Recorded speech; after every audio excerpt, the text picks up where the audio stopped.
Ministro del Interior, Hernando Alfonso Prada Gil, Ministro de Relaciones Exteriores, Álvaro Leiva Durán, Ministra de Cultura, Patricia Elía Ariza Flores y su esposo Carlos, Alto Comisionado para la Paz, Iván Danilo Rueda Rodríguez, delegados y representantes de la CCB en su componente, comunes, Rodrigo Granda Escobar, Diego Ferney Tobar Henao, Olga Marcela Rico Sosa, embajadores y representantes de las misiones diplomáticas acreditadas en Colombia, funcionarios del Gobierno Nacional, congresistas de la República que nos acompañan el día de hoy, representantes de los organismos internacionales acreditados en Colombia, funcionarios de las instituciones y organizaciones nacionales e internacionales para la investigación y construcción de la paz, líderes de las comunidades étnicas, religiosas y afrocolombianos, medios de comunicación y demás personas que nos acompañan en este lugar, el Centro de Memoria del Distrito, que tuve el placer de inaugurar, entre otras cosas, hace ya varios años, y que espero que sea seguido del Centro de Memoria Nacional. Hemos designado como directora de ese centro a María Belandia Gaitán, la nieta de Jorge Eliezer Gaitán. Creo que es una persona adecuada como víctima que es quizás del proceso inicial de la violencia que nos tiene aquí reunidos, y por sus dotes académicas para conducir ese Centro Nacional de la Memoria aquí cerca, los procesos de memoria histórica, lo que significa en el fondo la verdad dentro de un conflicto. Esta comisión había sido suspendida durante 4 años por el gobierno pasado, no se volvió a reunir formalmente. Su función, como su nombre lo indica, es establecer si se cumplen o no los acuerdos de paz firmados entre el Estado y las FARC. Unos informes al respecto deben ser presentados después de 4 años de inoperabilidad, pues solo hasta ahora se reinicia su labor y ese es el sentido de este acto, impulsarla para que cumpla su cometido dentro de la decisión del gobierno actual, mi decisión de cumplir con los acuerdos ya firmados. Esos acuerdos, entre otras cosas, tratan en su punto primero de insinuarle a Colombia, de acordar sobre Colombia una reforma agraria. 3 millones de hectáreas, dice el primer punto del acuerdo, 3 millones de hectáreas. Yo me puse a revisar ahora, como presidente de la República, llegando a los laberintos institucionales que he encontrado, si ese punto se había tramitado de alguna manera, si había algún tipo de preparación durante los últimos 4 años, que nos dijesen, bueno, hemos avanzado en tal tramo en el cumplimiento del número 1 de los acuerdos, el artículo número 1 de los acuerdos. Y lo que he encontrado es que nada, a través del gobierno, el Estado, porque el gobierno coordina el Estado, tomó la decisión de no cumplir los acuerdos de paz. Esa es mi percepción acerca de lo que he encontrado.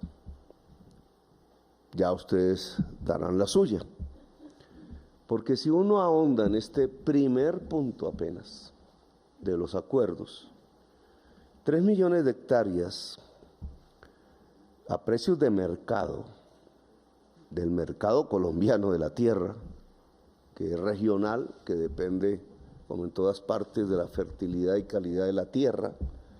No se trata de entregarle desierto al campesino, no se trata de entregarle áreas que ya están reservadas por su vulnerabilidad ambiental, por su lugar estratégico dentro de los ecosistemas colombianos. No se trata de entregarle las selvas. Hay una congresista muy famosa que vive diciendo que los indígenas son terratenientes por el volumen total de tierras que se le han asignado en los resguardos, olvidando que el 90% son y pertenecen a la selva amazónica, y que son tierras para cultivar, que no están dentro de la frontera agraria, que el tema de la tenencia agraria, de la tenencia de la tierra, se mide dentro de la frontera agraria, no donde no podemos tocar ni un metro cuadrado, por la importancia que tiene el mantener esas selvas para toda la humanidad. Estas son 3 millones de hectáreas dentro de la frontera agraria. Y deben ser tierras fértiles aptas para la agricultura. Cuando uno va y mira el mapa de las tierras fértiles aptas para la agricultura en Colombia y va buscando valores de mercado, encuentra que van entre 10 millones de pesos la hectárea podrían ir hasta 150 en algunos lugares de la sabana de Bogotá y de Córdoba y del Valle del Cauca, pero teniendo en cuenta que deben ser tierras que no están puestas en producción, estaríamos hablando de 10 a 20 millones de pesos la hectárea, lo cual en una simple operación matemática significa de 30 a 60 billones de pesos el valor de esas tierras. El presupuesto nacional es de 400, el que se va a aprobar para el año entrante.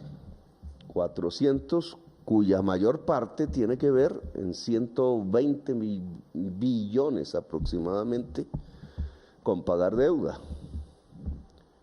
Es decir, realmente nosotros estaríamos en el orden de 280 billones. Los principales gastos son las pensiones, que son irrenunciables, es un gasto fijo que crece, el ejército, el funcionamiento de la defensa y 2 grandes servicios que están dentro del SPG, sistema de transferencias a los municipios y departamentos, que es la educación y la salud. De ahí para adelante no quedan sino 20 billones de pesos por ahí al año.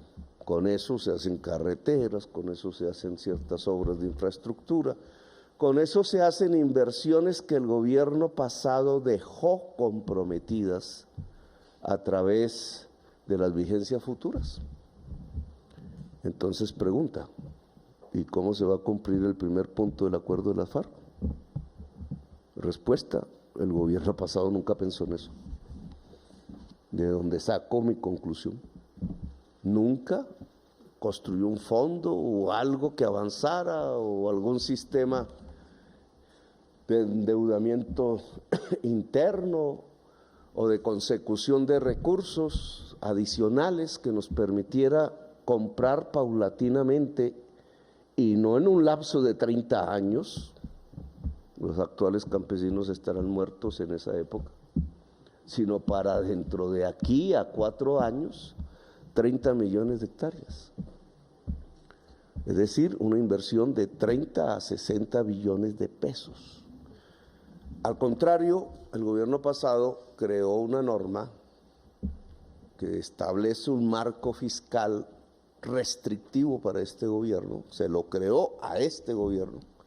Él no lo implementó porque rompió completamente el marco fiscal que se había estipulado antes, se endeudó el país en las cuantías que han hecho crecer el déficit fiscal casi hasta 8 puntos del Producto Interno Bruto, pero sí construyó las normas para hacer un marco fiscal restrictivo para este gobierno y estos 4 años, que se supone no se debe romper, es decir, que nosotros tendríamos que disminuir el déficit fiscal parte de eso tiene que ver con la reforma tributaria, de una manera agresiva, muy parecido a lo que hacen los países europeos y que denominan austeridad. Aquí se denomina una reestructuración, que entonces no deja ningún espacio fiscal, presupuestal, para comprar no 3 millones de hectáreas, sino aunque sean 50,000. Ante eso nos enfrentamos. De acuerdo a estos datos, bonita sería la tarea de la comisión y la nuestra, bonita sería la tarea teórica de los economistas y de los políticos. ¿Vale la pena romper el marco fiscal para hacer la paz? ¿Vale la pena una posibilidad de endeudamiento mayor del gobierno para cumplir los acuerdos de paz de la FARC? ¿Vale la pena comprar 3 millones de hectáreas de tierra y entregárselas al campesinado dentro de la frontera agraria para aumentar la producción de alimentos en Colombia? Y por tanto bajar el precio de los alimentos en Colombia. Como todo economista sabe, si se aumenta la oferta disminuye el precio. ¿Vale la pena impulsar una agroindustria ligera, aunque sea de la producción alimenticia del país? ¿Vale la pena que el hoy campesino productor de hoja de coca pueda estar dentro de la frontera agraria produciendo maíz? ¿Vale la pena discutir con los Estados Unidos si es bueno que produzcamos maíz y proteger esa producción, maíz o soya o cosas de alto nivel de nutrientes, no cualquier tipo de producción agraria? Vale la pena ver si esto podría incitar, dado que estamos cumpliendo los acuerdos de paz con las FARC, a todos los demás grupos con X y Y denominación para demostrar que el Estado cumple la palabra y que por tanto es posible una negociación seria y un desmantelamiento pacífico de actividades violentas en Colombia, cualquiera que sea su origen. Nos enfrentamos entonces ante un dilema. Si todas las respuestas a estas preguntas que he hecho es ¿vale la pena? ¿Vale la pena? ¿Vale la pena la paz? Entonces nos tenemos que enfrentar a una discusión con el Congreso de la República, las fuerzas políticas y la sociedad colombiana en general. Debemos reformar el marco fiscal. Debemos aceptar que hay que hacer un esfuerzo presupuestal para comprar las tierras, que ese esfuerzo presupuestal no debe ser subsumido por un crecimiento del precio de la tierra que harían, dado que está concentrada su propiedad de una manera horrorosa, que harían sus poseedores, sino que con instrumentos como el catastro multipropósito y ojalá un incremento del impuesto a la tierra de gran posesión fértil pero improductiva, pudiera llevarnos, y esa es una materia que el Congreso de la República debería discutir en la reforma tributaria, sobre lo cual ya se avecina su aprobación en primer debate. Y entonces es pertinente esa discusión, porque nos podría llevar a controlar el precio de la tierra y a lograr que el dinero público que se invierta en la compra de tierras sea más eficaz en el sentido de la cantidad de tierra que se pueda comprar y por tanto de la amplitud de la reforma tributaria, de la reforma agraria que se pueda desarrollar. Es decir, de que lleguemos realmente a entregar 3 millones de hectáreas de tierra. Para quienes no conocen a Colombia, aquí nosotros disponemos entre 15 y 20 millones de hectáreas de tierra fértil, sin pensar aún en la altillanura. La altillanura, según el Banco Mundial, es la última frontera agraria del mundo y podría ampliarla si se pensara en un proyecto colombo-venezolano en más de 20 a 30 millones de hectáreas fértiles, con muchísima agua, más agua que Ucrania, y sin la posibilidad de ningún bloqueo posible porque está en la mitad exactamente entre el Océano Atlántico y el Océano Pacífico. Es una Ucrania mayor que se podría agregar a las posibilidades de alimentación del mundo. Nosotros no tenemos esa posibilidad, tenemos que hablar de 20 millones de hectáreas hoy dentro de la frontera agraria de Colombia. El 80% de esa extensión de tierra está en manos del 1% de los propietarios, que es una concentración horrorosa, feudal, anacrónica de la tierra, y que es el origen, en mi opinión, de la violencia colombiana. Entonces, aquí hay unos retos indudables, una discusión pública. ¿Priorizamos la compra de tierras como inversión pública del país? ¿Está el mundo dispuesto a acompañarnos en eso? ¿Hasta qué punto? ¿Marginalmente? ¿Seriamente? El primero que propuso eso fuera de un colombiano, porque los colombianos venimos planteando la reforma agraria en Colombia desde la independencia de la República. Y fue Manuel Murillo Toro en 1850, el liberal, que puso esa palabra, reforma agraria, como una necesidad en tiempos donde todavía había esclavitud en Colombia. Pero el primero extranjero en hablar de la pertinencia de una reforma agraria en Colombia se llamó John F. Kennedy y la propuso bajo la fórmula de la Alianza para el Progreso. La propuso el mismo año, 1960 o 61, en Corea del Sur y en Colombia, que ambos habíamos estado en la guerra de Corea. Corea del Sur la hizo, Colombia no. Miren la distancia desde el punto de vista de desarrollo económico que hay hoy entre ese país a donde fuimos a pelear, que era la mitad de la economía colombiana en ese momento, a hoy, que es 6 veces más poderoso, cuya población está toda en un grado de escolaridad por encima del pregrado universitario, y que es una de las potencias económicas de la innovación tecnológica, etcétera, de este mundo. Esa diferencia empezó a marcarse con la reticencia de la élite colombiana, compuesta en los tiempos de Murillo Toro de esclavistas y de grandes poseedores de tierra, a hacer una reforma agraria que democratizase su propiedad. Bueno, este es el primer punto del acuerdo. No voy a hablar más porque ahí sí se nos acaba el tiempo, pero este es el primer punto del acuerdo. Y esta comisión que se reactiva es para verificar si se cumple o no. O sea que lo primero que tiene que ver es si se cumple el primer punto del acuerdo. Y esta es la dimensión del problema, del primer punto del acuerdo. Nosotros vamos como gobierno, es nuestra voluntad política, creo que por eso nos nombraron, nos eligieron, a intentar cumplirlo, pero implica un cambio completo de la estructura del gasto público en Colombia, que en mi opinión vale la pena, pero que ya verán ustedes cuántas fuerzas van a intentar impedir que se haga.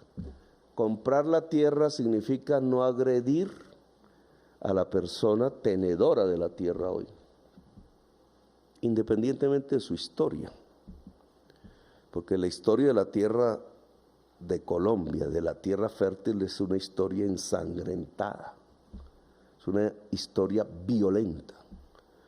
Pero independiente de esa historia de violencia, lo que nosotros le proponemos hoy es, le compramos la tierra a precios de mercado.